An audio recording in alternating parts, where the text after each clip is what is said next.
भगवान ने कहा कि नहीं, कुछ भी नहीं था। तो कैसे बने? तो बोले कि बना भी मैं और बनाया भी मैंने। भगवान कहते कि न कोई मेरे पास था, न कोई बनाने वाला दूसरा था, न कोई चीज थी बनाने के लिए। कुछ नहीं था, केवल मैं ही था। जैसे अर्थात उपादान कारण भी मैं और निमित्त कारण भी मैं, अपादान उपादान कारण भी मैं हूं इसका। जैसे कोई तो चीज होगी, जैसे कुम्हार मिट्टी का घड़ा बनाता है तो घड़ा तभी बनाएगा वो जब मिट्टी होगी, जब मिट्टी नहीं होगी तो घड़ा कहाँ से बनाएगा। ज्वेलर्स भी आभूषण तभी बनाएंगे जब उसके पास सोना होगा, बिना सोने के वो कैसे आभूषण बनाएगा। तो हर चीज़ों के एक मटेरियल है, इस चीज़ के द्वारा ये चीज़ बनाई जाती है। तो भगवान ने कहा कि मैंने, मेरे पास कुछ नहीं था इसलिए बना भी मैं, बनाया भी मैंने।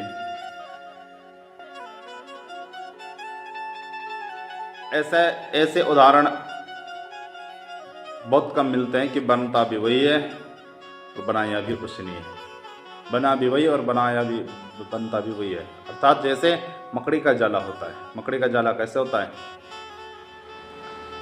मकड़ी का जाला, मकड़ी कोई धागा कहीं से तो लाती नहीं, तो वो खुद ही अपने द्वारा उस धागों को उत्पन्न करती है, तो बनाती, और धागा भी उसने उत्पन्न किया और जाला भी उसने ही बनाया। तो दोनों कारण वही है। तो निमित्त कारण भी वही और उपादान कारण भी वही है। ऐसे भगवान ने भी यही किया कि बने भी वही तो बनाया भी उन्होंने ही है। इसको कहते अभिन्न निमित्तोत्पादन कारण, अर्थात दोनों के कारण भगवान ही है। इस प्रकार बड़ा सुंदर ज्ञान भगवान ने ब्रह्मा जी को दिया और कहा कि ऋतेर्थम यत् प्रतीयेता न प्रतीयेत चात्मनि तद्विदात्मनो मायाम तथा भाषो तथा तमः। माया की रचना भी भगवान ने की। माया का काम क्या है? जो है, जो सत्य में है उसको छुपा देती है, और जो नहीं है, असत्य है, उसको दिखा देती है। जैसे परमात्मा सत्य है, शाश्वत है, नित्य है, अविनाशी है, परंतु हमें दिखाई नहीं पड़ रहे हैं। उनका पता ठिकाना नहीं है, कहीं नजर नहीं आता। हमारे शास्त्र बार बार कहते हैं ईशावाशास्मिदं सर्वं वासुदेवा सर्वमिति सर्वखल्वमिदं ब्रह्मं सर्वं विष्णुमयं जगत हर व्यापक सर्वत्र समाना। शास्त्र यही कहते हैं कि भगवान हर जगह है, तो फिर नजर क्यों नहीं आते? तो ऐसे जैसे कुंती महारानी ने भगवान की स्तुति में कहा कि प्रभु आप हर जगह है परंतु दिखाई नहीं देते। अलक्षम सर्वभूतानां अंतर्बहिर्वस्थितम, आप अंदर भी है बाहर भी है परंतु आप दिखाई नहीं देते। क्यों? माया के प्रभाव से। जो माया का पर्दा भगवान ने डाल रखा है हमारी आंखों में, इसके कारण भगवान दिखाई नहीं देते। तो ये जो जगत है ये शाश्वत है, अनित्य है, अविनाशी, परंतु भगवान तो हमें इसे, तो उसी में भगवान चिपके बैठे। सृष्टि के कण कण में भगवान है परंतु दिखाई नहीं देते, क्योंकि माया का पर्दा डाला है। तो माया भी जरूरी है, क्योंकि बिना माया के संसार चल नहीं सकता। जैसे विशुद्ध सोने से कोई गहना नहीं बना सकता। अगर विशुद्ध सोना हो 24 कैरेट का तो उसका खाली बिस्किट ही बनेगा, उसका कोई गहना नहीं बनेगा। तो मिलावट होगी थोड़ी सी सोने में, तभी उसके गहने वगैरह बनाए जाते हैं। तो इसीलिए भगवान ने इस संसार को चलाने के लिए माया की रचना की। तो माया के द्वारा ही ये सृष्टि चल रही है। और माया ना हो तो सभी जीव फिर शुद्ध हो गए, फिर सभी जीव भगवान को जानने लगेंगे, फिर तब तो सब शुद्ध और विशुद्ध हो जाएंगे, तब सबका उद्धार हो जाएगा। तो भगवान की ये सृष्टि कैसे चलेगी? इसलिए भगवान ने ये माया का पर्दा हमारी आंखों में डाला है। इस प्रकार बड़ा सुंदर उपदेश ब्रह्मा जी ने, भगवान ने ब्रह्मा जी को दिया, फिर ब्रह्मा जी ने नारद जी को दिया, और अब सुखदेव जी महाराज भी परीक्षित को ऐसा ही सुना रहे हैं। इस प्रकार भगवान ने ये संसार बनाया, और इस सुंदर उपदेश सुखदेव जी ने परीक्षित महाराज को दिया। फिर सुखदेव जी महाराज जी ने इन 10 भागवत के 10 लक्षणों का निरूपण किया कि पहले और दूसरे स्कंद को वक्ता के अधिकार में दिया है। फिर तृतीय स्कंद को विसर्ग स्थान, फिर ऐसे तृतीय चतुर्थ पंचम षष्ठ सप्तम अष्टम नवम दसम सर्ग विसर्ग स्थान पोषण उत्तीमनंतर ईशान कथा निरोध मुक्ति और आश्रय, ये 10 लक्षण भागवत के सुखदेव जी ने परीक्षित को बताए। तो एक शंका उत्पन्न होती है कि भगवान का अनुग्रह कैसे जीवों पर हो सकता है, क्योंकि जब जीव कर्म करेगा फिर उसी का फल भोगता रहे, तो फिर भगवान की क्या आवश्यकता है, क्योंकि वो कर्म कर रहा है फिर उसी का फल भोग रहा है, फिर और कर्म करा फिर उसी का ही फल भोग रहा है, चाहे पाप हो या पुण्य हो। तो इसका समाधान ये है कि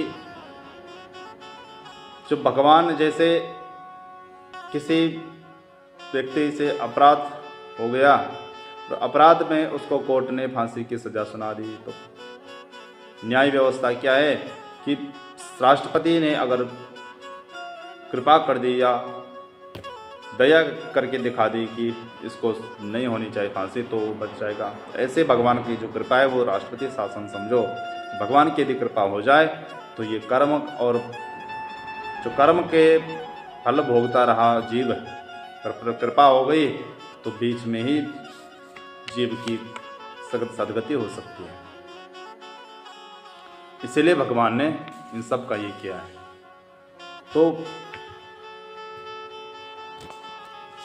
भगवान की कृपा स्वतंत्र कब हो जाए, किस पर हो जाए, कोई कुछ नहीं कह सकता। जैसे गुणाक्षर न्याय होता है, गुणाक्षर आप जानते हैं कि लकड़ी पे यदि गुण लग जाए तो कभी लकड़ी पे स्वस्तिक बन जाता है तो कभी घर बन जाता है, आपने देखा होगा। अब आप सोचोगे कि हम भी अपनी लकड़ी पे गुण घर बना देते हैं, घर बनवा देते हैं या स्वस्तिक बनवा देते हैं गुण से, तो कई टनों लकड़ियाँ बर्बाद हो जाएगी, परंतु वो नहीं बनने वाला, क्योंकि वह बनना था तो बन गया, कैसे बन गया वो ही जाने। ऐसे भगवान की कृपा कब होगी, कैसे होगी, ये तो कृपा करने वाला ही जाने। तो सुखदेव जी महाराज कहते हैं, परीक्षित भगवान की कृपा कब हो जाए, कैसे हो जाए, कोई कुछ नहीं कह सकता। तो कई महापुरुष कहते हैं कि भगवान की भक्ति करो, खूब भजन करो, तब भगवान मिलेंगे। अपना आचार विचार ठीक रहो। तो देखो परीक्षित बहेलिया को कैसे मिले, उनका क्या आचार विचार ठीक था, भगवान उन पर जल्दी रिझ गए। तो कोई कहते हैं कि भगवान की कृपा तो बुढ़ों पर होती है, क्योंकि वो भजन करते रहते हैं। तो फिर ध्रुव जी महाराज 5 वर्ष के बालक को कैसे मिले। तो कोई कहते हैं कि भगवान की कृपा तो विद्वानों को होती है, क्योंकि वही भगवान के बारे में जानते हैं, वही शास्त्र पढ़ते रहते हैं। फिर गजराज को कैसे मिल गए, जब मगरमच्छ ने गजराज का पैर पकड़ लिया था तब कैसे मिल गए भगवान, वो क्या पढ़े लिखे थे। तो कोई कहते हैं कि भगवान की कृपा तो ब्राह्मणों के ऊपर होती है, तो क्या भिलनी सबरी क्या कोई ब्राह्मण थे, वो तो भिलनी थी, नीच जाति की थी, विदुर जी भी नीच जाति की, तो उन पर कैसे मिल गए, उनको कैसे मिल गए। कोई कहता है कि भगवान तो धनवानों को मिलते हैं, तो कि सुदामा जैसे निर्धन को कैसे मिल गए। तो भगवान की कृपा कब हो जाए, कैसे हो जाए, कोई कुछ नहीं कह सकता, वो कृपा करने वाला ही बताएगा। तो भगवान शंकर ने भी यही कहा कि हरि व्यापक सर्वत्र समाना प्रेम प्रकट हो ही में जाना। सुखदेव महाराज कहते परीक्षित है, भगवान प्रेम से प्रकट होते हैं, जहाँ प्रेम देखते भगवान वहीं हो जाते हैं। जैसे भगवान ने दुर्योधन ने भगवान को निमंत्रण दिया था खाने का, तो अनेकों व्यंजन पड़े तो भगवान ने एक चखा भी नहीं, क्योंकि दुर्योधन का केवल वो दिखावा था, प्रेम नहीं था, तो भगवान ने छोड़ के चले आए। विदुर जी के यहाँ केवल साग खाई, केले के छिलके ही खाए, क्योंकि वहाँ भगवान ने प्रेम देखा, भगवान प्रेम के भूखे हैं। आज हम लोग संसारी लोग भगवान के सामने दिखावा दिखाते हैं, ये हो जाए तो तब हम इतने भोग लगाएंगे, तो क्या भगवान भोग के बैठे हैं? भगवान भोग के या इन पकवानों के भूखे ने भगवान प्रेम के भूखे हैं। तो ये हम लोगों को दिखावा भगवान के प्रति हो रहा है, तो संसारियों के प्रति प्रेम ज़्यादा हो रहा है, तो ये उल्टा हो रहा है। तो प्रेम भगवान के प्रति होना चाहिए, दिखावा संसारियों को दिखाना चाहिए, भगवान को नहीं कि मेरा बेटा हो जाए तो मैं इतने भोग लगाऊंगा, मेरी नौकरी लग जाएगी तो मैं इतने पकवान के इतने भोग लगाऊंगा। तो भगवान भोग के भूखे बैठे नहीं हैं, भगवान प्रेम के भूखे हैं। इस प्रकार बड़े सुंदर उपदेश से सुखदेव जी महाराज परीक्षित को समझा रहे हैं, और इसी के साथ ये द्वितीय स्कंद पूरा होता है। अब तृतीय स्कंद में विदुर जी का चरित्र श्रवण करेंगे।